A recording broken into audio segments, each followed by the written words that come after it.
Halo pemirsa Albiruni ID, kembali lagi di channel Albiruni ID. Batalion Azov, kelompok ekstremis paramiliter yang berafiliasi dengan militer Ukraina dan berbasis di kota Mariupol, kemarin merilis sebuah video yang menurut kami cukup ekstrim dan sangat menggambarkan bagaimana kerasnya medan perang. Sedikit informasi, Batalion Azov menjadi target operasi militer Rusia karena pasukan ini beraliran neo-Nazi, dan Mariupol sebagai basis dari Batalion Azov terus digempur oleh Rusia sejak minggu pertama invasi ke Ukraina. Mari kita langsung pada berita video ekstrim ini. Di awal video terlihat sebuah tank dengan corak tanda huruf Z yang menandakan itu berarti tank pasukan Rusia. Saat pertama kali kami mengetahui video ini, kami mengira itu adalah tank T-72, tapi ternyata bukan. Tank dalam video ini adalah tank T-64BV milik pasukan Ukraina yang berhasil disita oleh pasukan Rusia dan diberikan kepada pasukan Donetsk alias pasukan DPR dan dicat dengan tanda Z.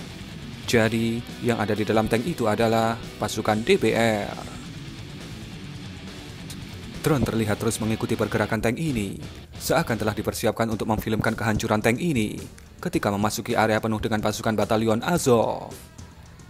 Ketika tank T-64 melewati belokan, beberapa saat kemudian, rudal ATGM pertama menghantam bagian belakang tank. Tapi, seakan tak berakibat apapun, tank tetap bisa melaju seperti biasa. Kemudian, tank terlihat berhenti di dekat sebuah bangunan, dan rudal ATGM kedua pun menghantam. Terlihat hantaman kedua ini sangat keras. Tapi, meski begitu, turret tank bergerak, seakan mencari lokasi peluncuran rudal ATGM. Yang menakjubkan, tank ini bisa berjalan mundur. Mungkin kru dari tank ini berusaha untuk pergi dari tempat berbahaya yang penuh dengan pasukan ATGM itu. Sesaat kemudian, rudal ATGM ketika meluncur dan menghantam bagian kanan turret. Kemudian disusul rudal ATGM keempat yang dengan telak menghantam bagian belakang tank.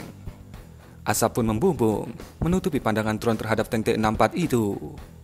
Ketika asap terbuka, terlihat kru dari tank keluar dan berlari. Lagi, rudal kelima, yang kemungkinan juga rudal ATGM diluncurkan. Kru dari tank T-64 yang berlari itu terlihat terhempas, dan Anda bisa melihat sendiri bagaimana nasibnya. Dia merangkak menjauh dari lokasi itu. Sesaat kemudian, terlihat ada sesuatu yang jatuh. Kita tidak bisa memastikan apakah itu puing-puing tank atau itu tubuh manusia. Dan begitulah sedikit cerita dari medan laga di kota Mariupol. Setelah menyaksikan video ini, kami menghela nafas panjang dan menyadari bahwa ini adalah konflik antar negara, di mana sumber daya yang ada bisa dikerahkan semuanya tanpa batas, dan skenario seperti apapun bisa terjadi di medan laga. Berbeda jika negara melawan kelompok separatis atau milisi yang memiliki sumber daya terbatas, di mana negara pasti lebih dominan untuk menang daripada separatis atau milisi. Bagaimana pendapat Anda melihat video ini? Berikan komentar Anda.